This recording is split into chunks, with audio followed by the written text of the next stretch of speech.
رب اشرح لي صدري ويسر لي أمري واحلل عقدة من لساني يفقهوا قولي ربنا آتنا في الدنيا حسنة وفي الآخرة حسنة وقنا عذاب النار وصلى الله على سيدنا محمد وعلى آله وصحبه وسلم والحمد لله رب العالمين. Amin, amin, amin ya rabbal alamin. Okay, terima kasih Farhan.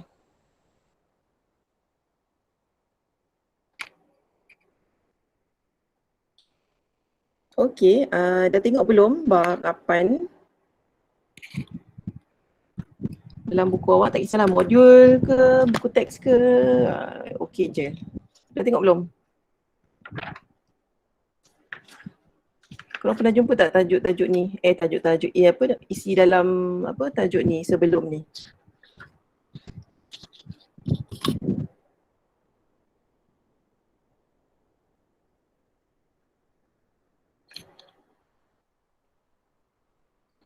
Ada pernah jumpa apa-apa tak? Ada. Apa yang korang pernah jumpa? Data. Jenis data. Jenis data. Korang pernah jumpa jenis data macam mana sebelum ni? Plot. Plot, oh okey.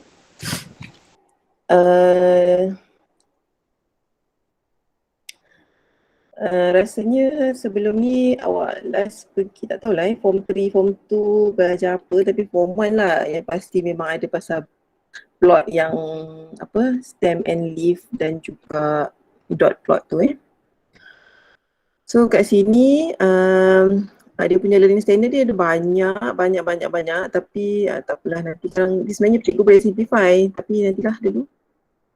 Dia ada banyak sebenarnya. Yang ini yang 8.2 lah, ada box plot. Yang box plot korang tak pernah jumpa lagi. Mana yang belum? Hari ni kalau boleh cikgu nak masuk 8.1 and sikit 8.2 lah. 8.2 ni sampai up to determine apa nama ni? Pasal ada jalan-jalan sendiri ni.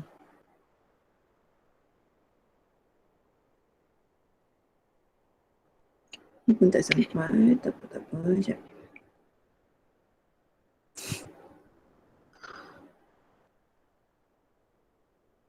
Okay, ni ada quote sikit. Mathematics gives us hope that every problem has a solution. Memang betul lah pun So masalah dalam dunia ni sebenarnya ada penyelesaiannya. Termasuklah matematik yang kalau korang stuck pun sebenarnya ada penyelesaian. Macam NMAT juga. Susah macam mana pun mesti ada penyelesaian juga. So topik ini pasal ini perkataan-perkataan yang akan awak jumpa dalam tajuk ni, iaitu pasal ungroup data. Awak akan jumpa banyak perkataan pasal ungroup data, lepas tu interquartile range, stem and leaf plot, box plot, dot plot, standard deviation, measures of dispersion and variance. So insyaAllah by today yang kita nak pergi banyak sebenarnya juga. Cikgu harap sempat lah. Okay, jom kita mula.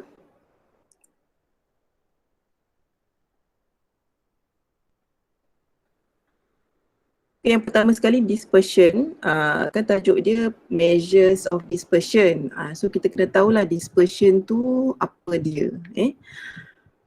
So dispersion ni dalam bahasa Melayunya serakan, dan kalau dalam bahasa Melayu dia lebih jelas lah bagi cikgu nampak dia punya maksud tu serakan. Okay. Lepas tu first kali untuk dispersion ni kita akan mendapat nampak dia punya apa serakan dalam satu-satu data yang dia bagi. Dia nak kita tengok data tu terserak macam mana.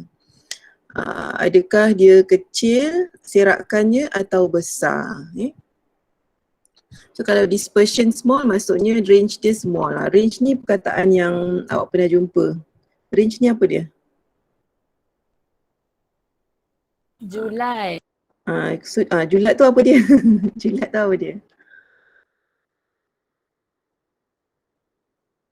Range tu julat. So julat dia apa? Ingat tak? Kalau cakap pasal julat je, dia mesti ada pasal sebenarnya pasal kalau julat ni dia mesti pasal markah pula. Nilai yang paling besar dengan nilai yang paling kecil. Itu maksudnya julat. Maksudnya kita tengok beza antara nilai yang paling besar dengan yang paling kecil dalam satu daftar tu. So kita boleh nampaklah serakan dia macam mana sebenarnya. Okay, yang ni range ni nanti ada nota sebenarnya kejap lagi. Tapi cikgu bagi je lah. Okay, highest value.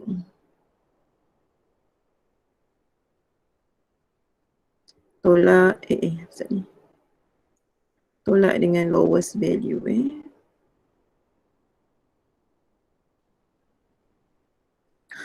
contohnya kalau kelas awak markah admat kalau mat macam tak nampak sangat. So kalau admat ada orang dapat markah 15 contohlah ada orang dapat markah 96.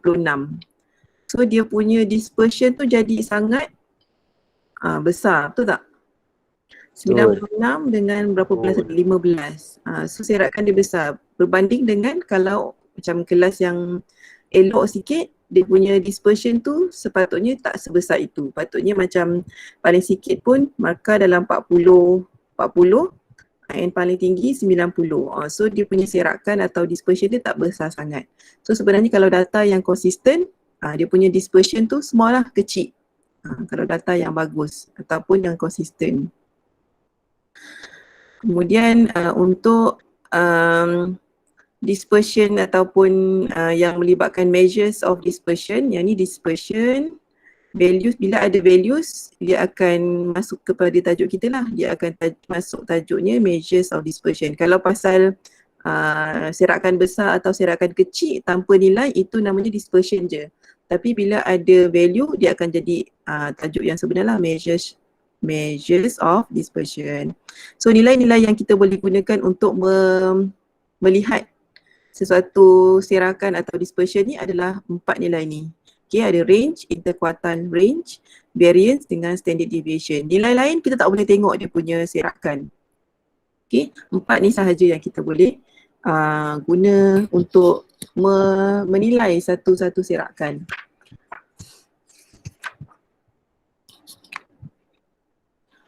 Okay, untuk yang awak punya syllabus tahun ni, dia minta awak tengok serakan kepada 2 jenis data ni. Satu dot plot, satu stem and leaf.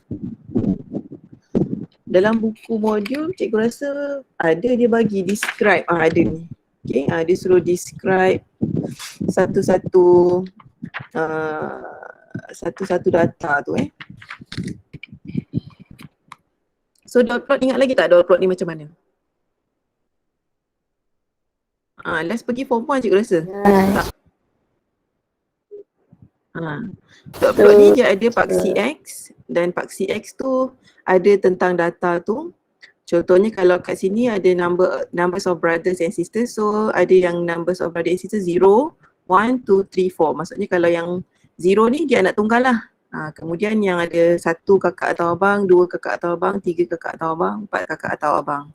Dan untuk stem and leaf pula, dia punya apa nama tu, data tu melibatkan 2 digit. Stem tu adalah digit pertama, leaf tu adalah digit kedua. Dia boleh juga digunakan untuk decimal ataupun untuk mewakili nilai yang banyak. Yang akhir sekali dia mesti ada key dia ni. Dia ada key dia kat sini. So key ni apa dia? Key tu maksudnya kalau 63 maksudnya 63 tahun. Macam tu. Okay, ini overview untuk dot plot dengan stem and leaf. Kemudian lagi ini cara nak buat dot plot. Dah nampak kan slide cikgu kan? Seterusnya kan? Nampak. Okay, dia ada warna-warni ni. Untuk setiap macam ni number of goals scored. So number of goal tu daripada 0 sampai 7. Kemudian kita tengoklah 0 tu ada berapa goal. Ada 1. So kita buatlah dot tu 1. Okay. Kemudian 1 ada berapa? 1 ada 3 kat sini. Ada orange kan? 1, 2, 3. So dia plot lah dekat sini 3. Okay. Dan yang ini Dia tak payah tulis atas kertas graf pun tak apa, awak buat dekat garisan yang buku garis-garis pun boleh dalam buku awak pun ada tanya cikgu rasa ni. Tapi dia buat ruangannya dalam bentuk kertas graf tu tak apalah, lagi bagus kalau kertas graf lagi senang nak buat garisan dan plot dia tu. Skala semua tak ada diberi, kita cuma tengok jarak antara setiap number of goals tu sama. Okay. Jarak antara 0 to 1 sama dengan jarak antara 1 to 2, 2 to 3, 3 to 4 dan sebagainya lah. Okay, dan plot tu kena hati-hati tengok betul-betul dia punya frekuensi. Tak susun data pun tak apa, tengok je. So the dot represent the frequency sebenarnya. Jadi cuma recap sebenarnya korang dah belajar tapi takut korang lupa, so cikgu masuk je lah juga balik. Kemudian stem and leaf pula, stem and leaf ni kalau cikgu akan rearrange the data first kalau data tu berterabur, cikgu akan susun dulu barulah buat stem and leaf. Tapi kalau tak susun pun sebenarnya tak apa tapi kena dalam leaf tu mesti nombornya menaik. Kalau awak tengok stem dia 1, 2, 3, 4 maksudnya kat sini nombor dia menaik 1, 2, 3, 4 ni. Dan leaf pun menaik daripada kiri ke kanan Kalau stem ni naiknya tu daripada atas ke bawah menaik 1, 2, 3, 4. Kalau start kosong, kosong lah 0, 1, 2, 3, 4. Dia takkan melompat nilainya. So leaf tu nombor dia akan menaik 5, mula-mula 5 baru 6. Kemudian yang leaf yang kedua ni 1, 3, 3, 6. Dia tersusun.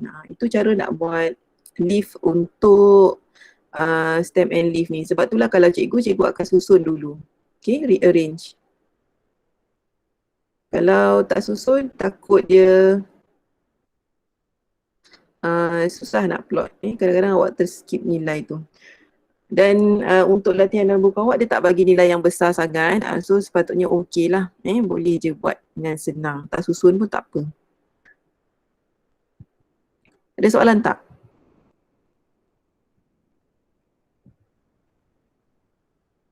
Kita Tak ada. ada kalau forma dulu cikgu tak pastilah dia kata pasal two set of data drawn in one step and leaf plot Kalau dulu ada tak? Maksudnya awak buat dua data dalam satu stem and leaf ni? Saya tak pernah. Kalau tak ada maksudnya ni first time lah. Kalau kita nak bandingkan dua data dalam satu stem and leaf plot, kita akan buat kiri dan kanan. Macam kat atas ni contoh belah kiri ni Seattle ni, tak tahulah sebut dia macam mana. Yang kat kanan ni Chicago. Cikgu pun tak tahulah ni nilai apa sebenarnya, cikgu ambil dekat Google. So bila kita ada dua data ni, so satu belah kiri, satu belah kanan. Ni belah kiri. Ni kanan. Lambat sikit cikgu punya tulisan ni. Masuk.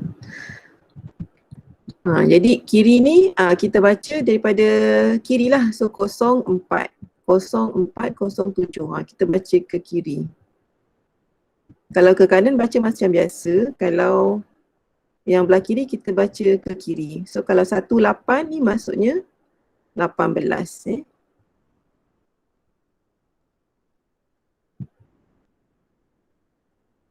Yang 19 maksudnya 19. Macam itulah. Senang kan? Senang. Okey. So cikgu tak payah bagi contoh semua sebab untuk membandingkan dua data ni nanti sebenarnya kita tengok dia punya taburan, dia punya serakan dia, distribution dia. Tengok lepas ni ada tak? Sekejap. Okey. Tak apalah cikgu tunjuk yang ni dulu Kalau taburan satu step and leaf ni kita tengok daripada bentuk data belah daun leaf. Data belah daun tu kalau kat sini dia macam ni. Cikgu padam dulu lah yang lain ni.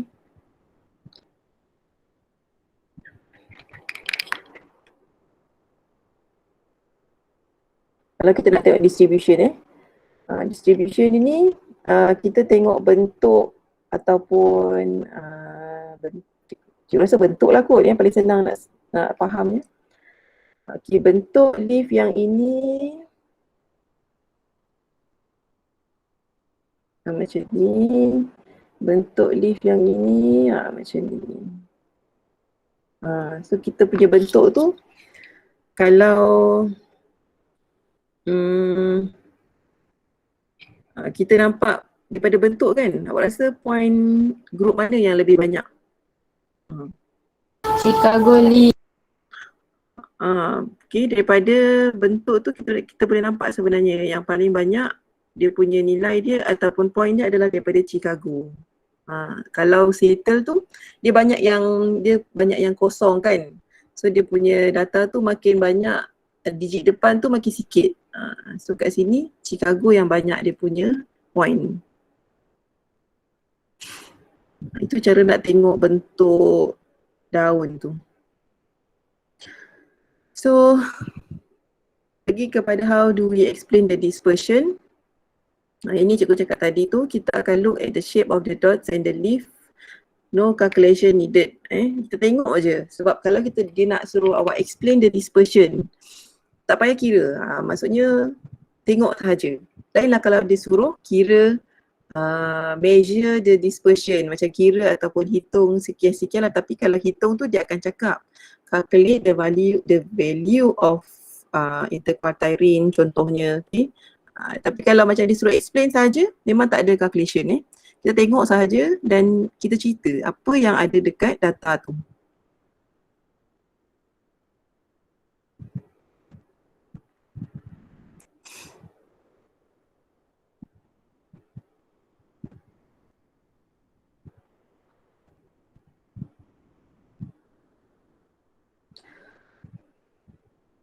Okay, kalau macam contoh yang pertama ni adalah dot plot. Contohnya ada dua distribution A and B. Dia suruh compare. Ayat dia sedang je compare. Banyak yang kita boleh compare sebenarnya guys. Compare the shape of the dot plots below. Kita sebenarnya kalau dia suruh compare ni, kita cakap je dia mula kat mana, dia akhir kat mana. Itu je sebenarnya. Kalau compare maksudnya dia cakap je mula dengan akhir dia kat mana. Itu je lah. Compare ni maksudnya kita state the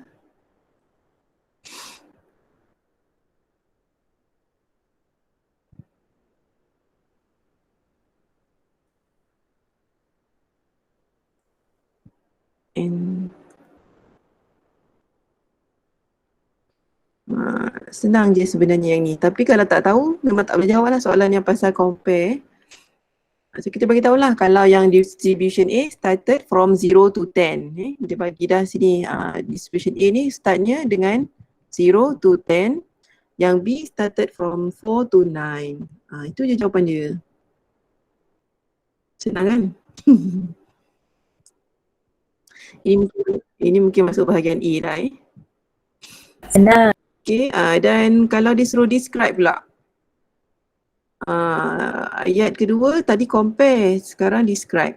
Describe ni kita tengok dia punya dispersion. Okay. Describe, dia dah cakap apa? Describe the spread of the two dot plot. So ini adalah dia salah je. Dispersion. So kalau dispersion ni kita cakap lah dia punya pasal dispersion ni dia nilai dia kalau kita nak tukar kepada ayat jadi besar atau kecil tau, maksudnya small or large. Macam tu. Dispersion ni ada dua je, small ke large. Kalau small katalah dia small, kalau large katalah dia large. Sekejap.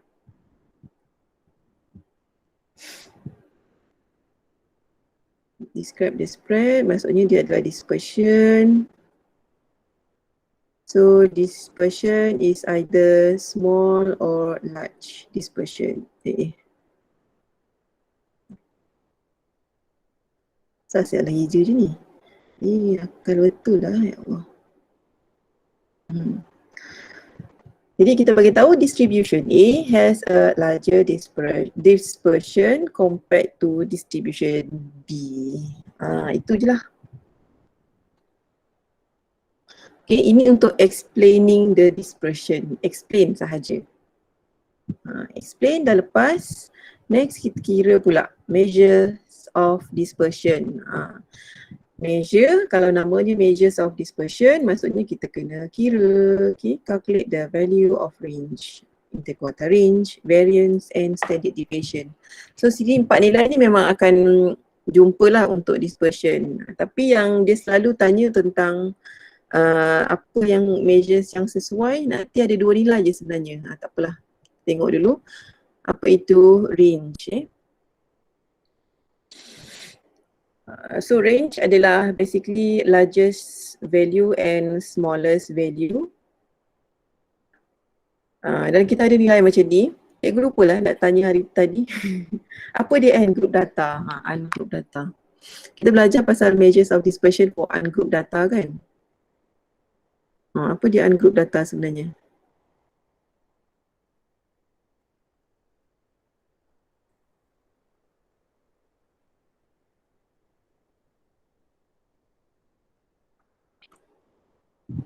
Korang tahu tak apa dia data yang ungroup ni? Data tak tersusun. Betul lah tu. Data tak tersusun ni maksudnya apa?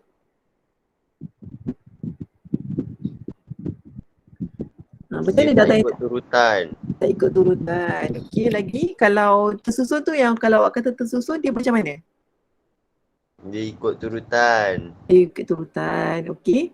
Ikut turutan tu tak ada apa-apa lah, dia ikut turutan je. Itu dah tersusun lah tu maksudnya. Menaik atau menurun.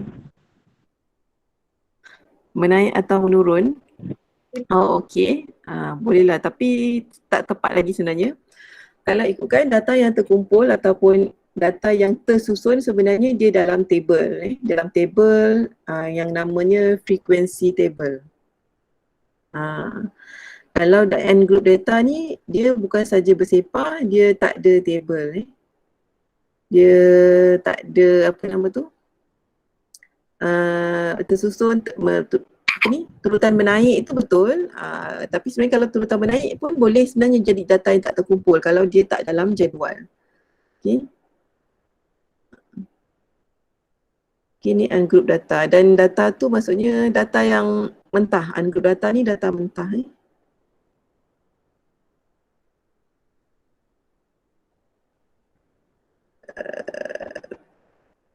Betul lah, tak tersusun.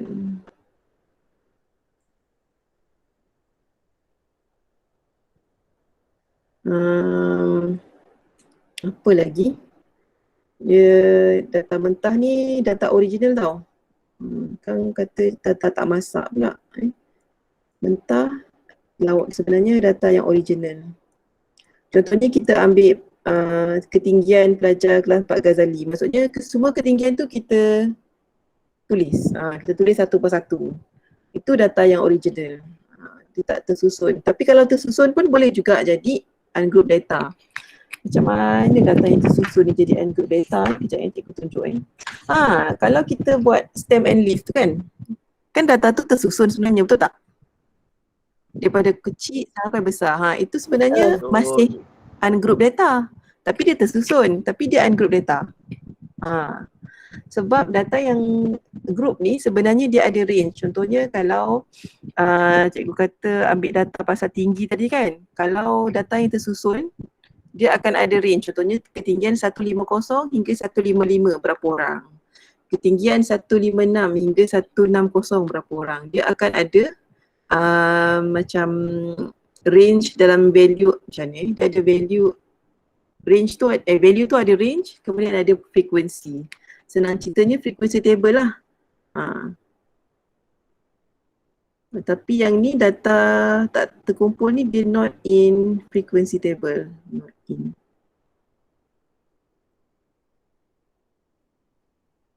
Cikgu tak faham kenapa dia asing tahu. Awak ni datanya dia ada dua. Satu group dengan ungroup. Yang group nanti awak belajar tahun depan. Lambat lagi. Patutnya boleh je sekali kan. Okay. So range senang sangat. Largest value, smallest value, tolakkan. So kat sini jawapan dia apa? Kalau cikgu punya data ni. Berapa dia punya range? Kena 8. Okey. 8. Betul. 9. Dapat 9. Mana betul ni? 13 tolak 4, 9 kan? Betul. 9. 9. Okey, tak apa. Aku pun tak ingat jawapan berapa. Okey, ni jawapannya 9. Okey, 13 paling besar. Dan paling kecil 4. Space sebelah aja nombor dia. Alamak. Okey. Next, senang sangat yang ni, interquartile range. Susah sikit. Interquartile range ni, ada benda yang tak masuk dalam ni. Korang macam tak pernah jumpa kan? Betul tak? Betul, tak pernah. Quartile pun tak tahu apa dia kan? Tak tahu. Sebenarnya quartile ni kita quarter tahu tak? Perkataan quarter tu maksud dia apa? Suku. Suku, betul. So sebenarnya bila ada quartile ni kita akan membahagikan data tu kepada suku-suku-suku. Macam mana kita nak bahagi tu? First kali kita kena rearrange the data ascending order. Ascending order ni meningkat daripada data yang paling kecil ke data yang nilai ke yang paling kecil kepada nilai yang paling besar. Susunlah nilai tu. Okey, dah susun dapatlah 4, 6, 7, 8, 10, 12, 13. Bila kita dah susun data tu, barulah kita boleh bahagikan data tu kepada 4 bahagian. Suku-suku tu lah, kuarter-kuarter tu. Jadi nak bahagi tu macam ni. Kita tengok data tu ada berapa nilai. Sekarang ni ada 2, 4, 6, 8 nilai kan? So kalau 8 nilai kita maksudnya bahagi 2 untuk dapat 4 kiri kanan. Sebab kalau nak bagi 4 terus kita tak tahu nak bagi kat mana kan. So kita bagi tengah-tengah dulu. Tengah-tengah tu maksudnya kiri 4 data, kanan 4 data. So tengah-tengah tu adalah median namanya. Awak pernah belajar. Okay, dan bila ada tengah-tengah tu kita dah bahagi, kita akan nak bahagi 4 kan. So first half tu kita bahagi tengah lagi. Bagi tengah lagi. Kemudian yang second half bahagi lagi tengah. So dah ada 4 bahagian dah ni. Ada 4 bahagian dah. 1, 2, 3, 4. Dan nilai yang kita bahagi tadi, the point yang kita cut tu, itu adalah nilai Q3 dengan Q1. Q1 adalah in the middle of the first half and Q3 ataupun third quartile adalah in the middle of the second half. Boleh dapat tak? Tak. Boleh.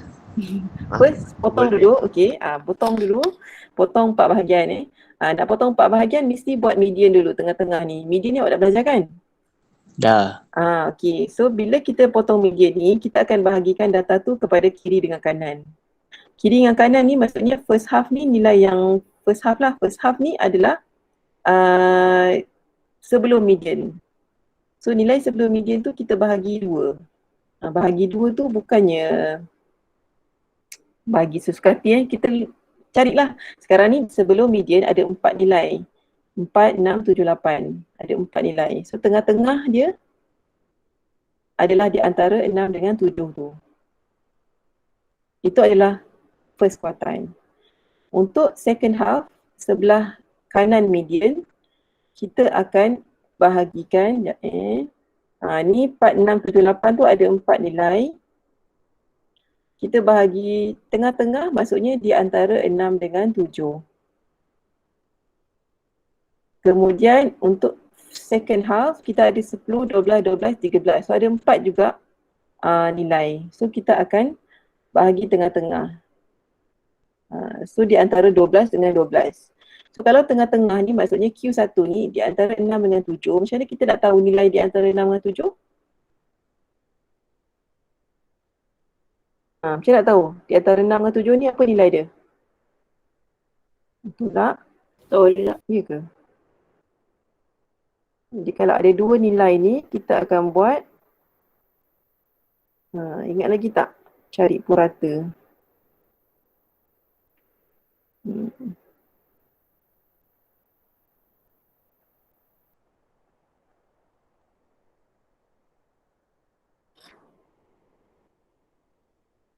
Macam median lah. Median awak kalau ada nilai tengah-tengah tu macam 8, 10 kan. So nilai tengah-tengah median, nilai tengah-tengah di antara 8 dengan 10 tu adalah 8 tambah 10 bahagi 2. Cari purata nombor tu. Tapi sebenarnya kita boleh fikir pun kalau macam dalam graf, di antara 6 dengan 7 mestilah 6.5, betul tak? Betul. Kalau nombor tu 12 dengan 12, di antara 12 dengan 12, 12 lah sebenarnya. Okay. So interquartile range dia adalah 12 tolak dengan 6.5. Sebab Q3 tadi kita dah kira dah 12 tambah 12 bahagi 2 sama dengan 12. 6 tambah 7 bahagi 2 sama dengan 6.5. So Q3 tolak Q1, itulah jawapan dia. 5.5. Okay. Nanti kita buat latihan lagi, jangan risau. Okay. Sebab interquartile range ni memang depending on berapa banyak data tu dia bukan semua kena darab tambah ni, tak ada. Ada yang tak dapat, ada yang dapat terus nilai tu. Tak payah tambah bagi 2 pun dapat nilai tu. Okay, kita pergi yang susah sikit, variance. Variance adalah rumus yang baru, korang tak pernah jumpa. Kalau dalam buku awak ni, muka surat berapa variance?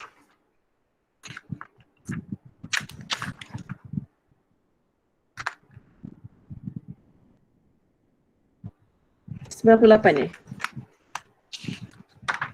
tak nampak 90, selain daripada 98 ada tak? Tak ada. Dia surat 98. Tak juga.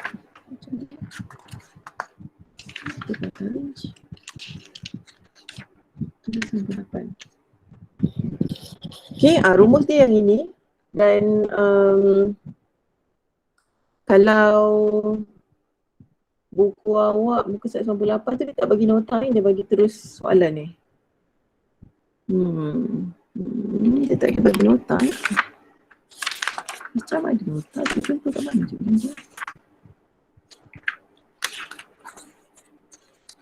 Okay, tak apalah. So korang salinan nanti apa yang nota ni, apa yang cikgu bagi ni. Tapi tak apalah, cikgu bagi slide nanti Cikgu screenshot je.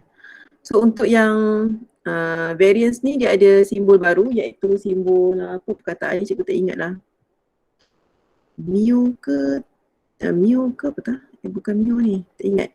Tapi inilah simbol dia nak buat dia, buat bulat, buat tanduk sikit Kau praktis lah banyak-banyak kali benda lah tu. Nanti dah lama pandai lah tu. Dia ada bulat dan ada tanda sikit. So kalau ada soalan macam ni mesti pasal variance dan kalau variance dia kuasa 2. So dia kuasa 2. Praktislah banyak kali untuk buat simbol tu. Kemudian variance ni adalah sama dengan sigma. Ini adalah sigma sebenarnya. Tanda apa tu? Sigma ni korang pernah jumpa tak sebelum ni? Tak pernah. Sigma ni adalah simbol tulisan Greek sebenarnya. Ni sebenarnya tulisan Greek yang variance ni pun sama, tulisan Greek. Tahulah so tulisan Greek ni sebenarnya simbol ni maksudnya S Ni sebenarnya huruf S, huruf besar. Kalau tulisan Greek tu S huruf besar, dia macam ni lah bentuk dia. Bentuk dia macam tu So sigma ni maksudnya sum. Sigma adalah ini. Ini maksudnya sum ni. So X kuasa 2 ni, X ni adalah kita punya data.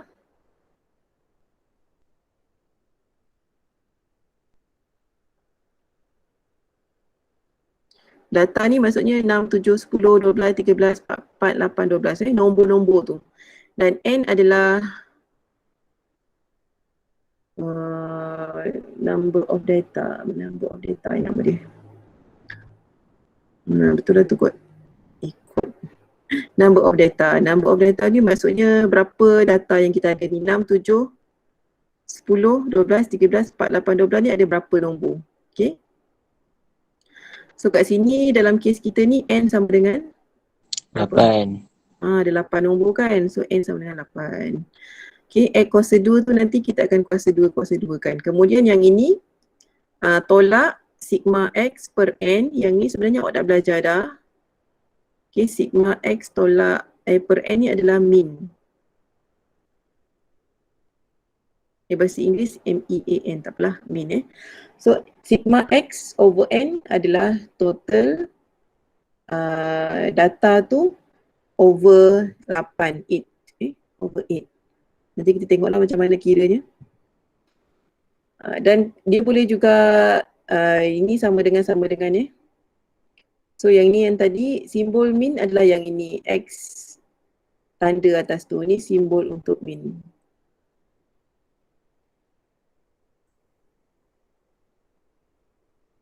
X tanda.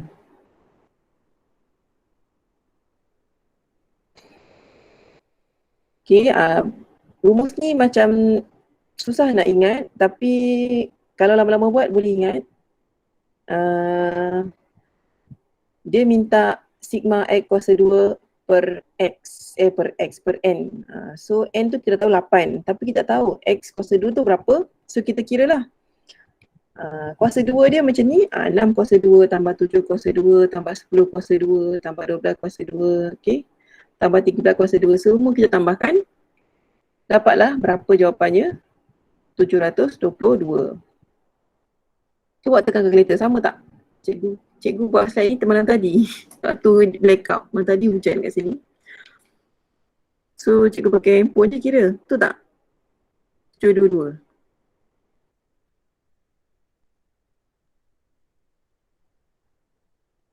Siapa ada kalkulator tu boleh kira kan? Betul.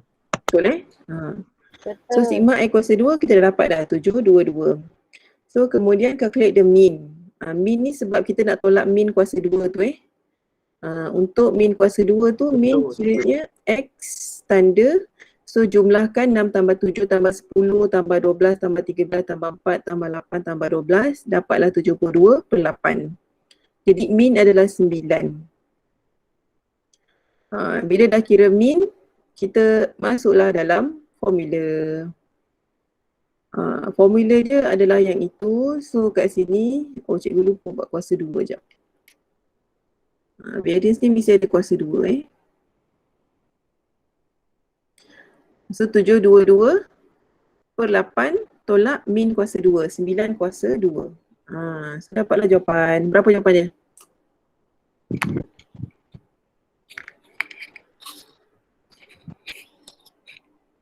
Berapa? 722 bahagi 8 tolak 81. 37.4. Apa? 9.4. Siapa yang betul? 9.25.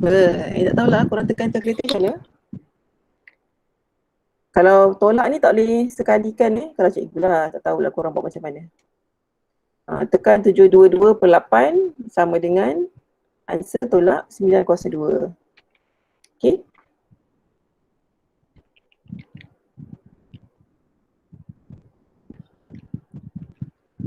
So itulah jawapannya, 9.25.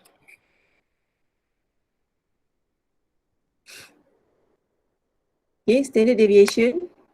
Jelas untuk, kenapa 3, lepas tu 3 lagi 4 patutnya, tak apalah. Standard deviation ni adalah yang keempat dan yang terakhir untuk measures of dispersion. Dia punya simbol pula, dia punya formula tu pernah nampak tak sebelum ni?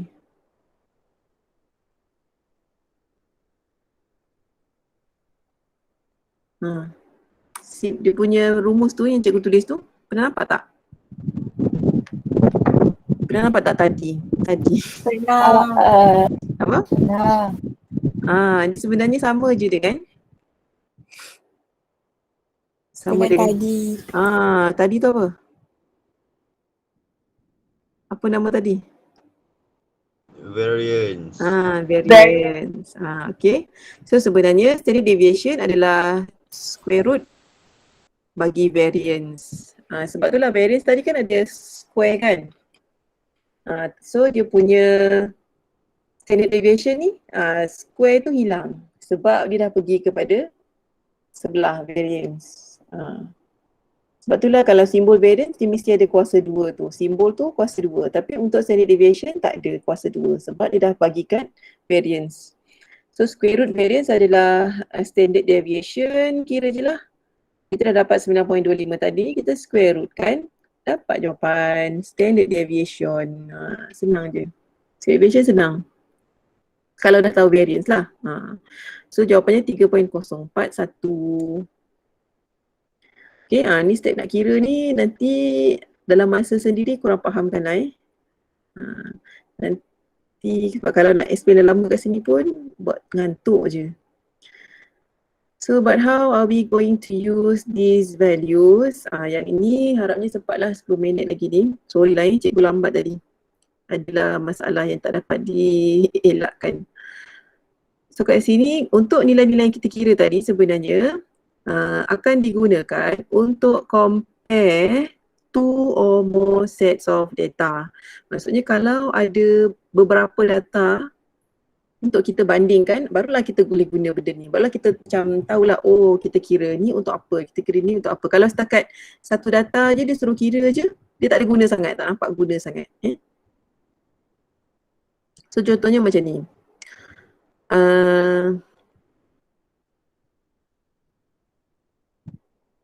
The table shows the score of two teams in a maths quiz. Miss Ellie wants to choose one of them to participate in national math quiz. Lepas tu, determine the appropriate measure of dispersion to be used by Miss Ellie to make the decision. Soalan dia akan jadi macam ni tau.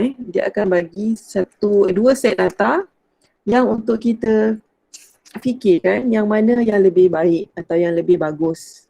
Dan dia tak bagi tahu awak nak suruh kira apa nak suruh kira range ke, nak suruh kira interquartile range ke, ataupun nak suruh kira variance ke. So dia cuma tanya determine the appropriate measure of dispersion. Kejam soalan ni. So macam mana kita nak tahu yang mana satu appropriate? Macam mana kita nak tahu?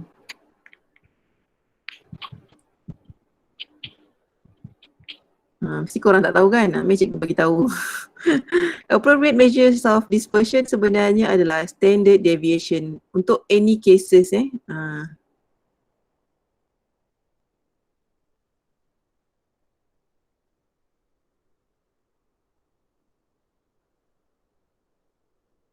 Untuk apa-apa case yang melibatkan macam kita nak pilih yang bagus ataupun nak pilih yang lebih baik, kita akan kira standard deviation. So macam mana kita nak tahu? Standard deviation yang small, the smaller is the better lah. Smaller maksudnya better. So once kita dah kira standard deviation, mana yang smaller standard deviation, that would be the better choice.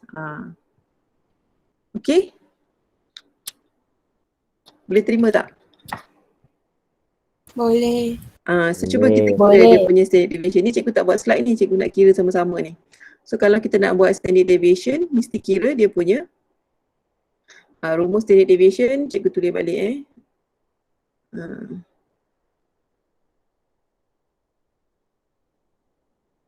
over n tolak mean square.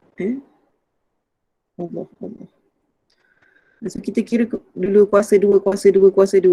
Berapa? 20 kuasa 2 tambah 22 kuasa 2 tambah 23 kuasa 2. Berapa?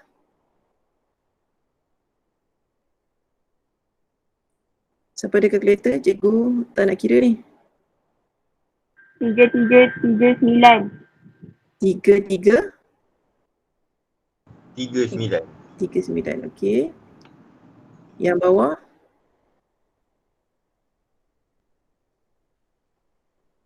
Berapa? Kuasa 2 semua yang bawah berapa?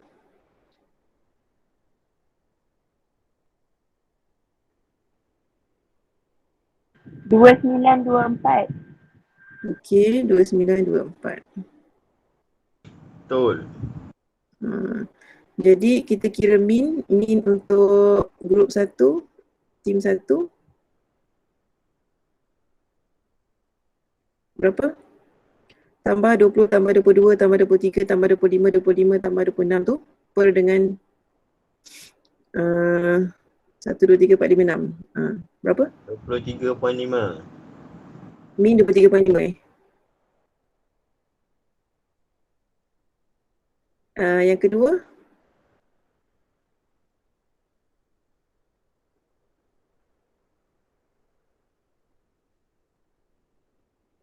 Dua puluh satu. 21. Okey. So kita kira standard deviation untuk group 1 adalah square root 3339 per 6.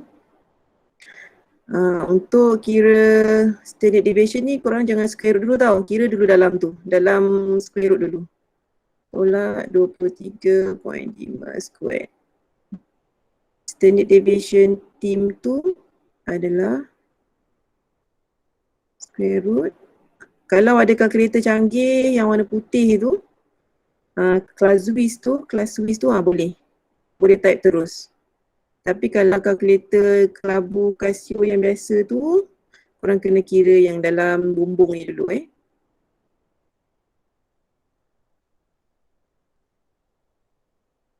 21 kuasa 2.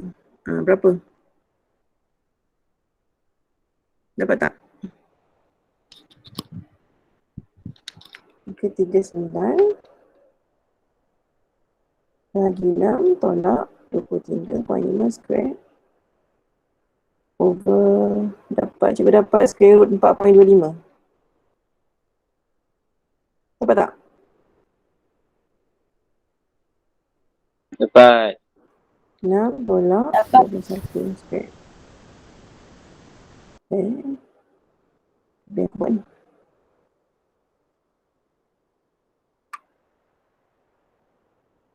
Plus 924 bagi 6 tolak. Yang bawah ni 46.3 Square root 46.3 rasa macam dia lain. Sekejap lagi. Salah aku kira 46.3. Apa dia? 46.3. Kan? Betul tak? Betul. So daripada situ kita nampak dah jawapan dia. Yang atas ni kecil je. 2.06. Yang bawah besar lah kan? 0.3, 6.8.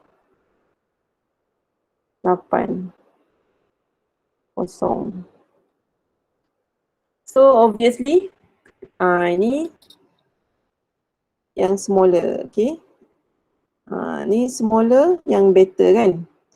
So sebenarnya team 1 yang akan layak lah untuk dipilih ke National Math Quiz 2. Okay? Apa maksudnya kalau standard deviation kecil ni, apa maksud dia sebenarnya? Memang dia better kan, tapi apa maksud dia sebenarnya? Kalau better tu, kenapa dia better? Konsisten. Betul, konsisten sebenarnya. Untuk standard deviation ni dia sebenarnya mengira konsistensi satu-satu data tu. So dia adalah konsisten. So sebenarnya kalau nak pilih pun antara orang yang lebih bagus dengan tak bagus, konsistensi lah. Tapi kalau kau konsisten markah 40 je tak bagus sebenarnya. Kalau memang markah korang daripada awal tahun sampai hujung tahun markah 40, 41, 50, 41 macam tu kan. Tu konsisten tapi tak bagus. Tapi kalau markahnya dia akan punya standard deviation dia rendah. Tapi kalau markah korang kejap-kejap 40, kejap-kejap 80, kejap-kejap 70, lepas tu turun balik jadi 30, itu pun memang tak bagus juga sebab tak konsisten. Dia akan dapat standard deviation yang besar. So kalau dia standard deviation kecil tu, dia punya nilai tu sebenarnya tak berbeza sangat antara satu nilai dengan nilai yang lain. Sebab itulah dia jadi konsisten. So bila konsisten dia better choice lah. Okay, rasanya itu saja untuk hari ini. Sebenarnya cikgu nak buat lagi soalan pasal interquartile range, tapi cikgu tunjuk kemudian lah cikgu tunjuk nota je dekat korang nanti. So boleh kita boleh tutup lah kelas kita. Oh ya, nak tanya apa-apa tak sebelum tu? Tak ada. Cikgu. Saya tak ada. Okey, kalau tak ada, cikgu boleh melepaskan korang. Terima kasih banyak kerana tunggu cikgu.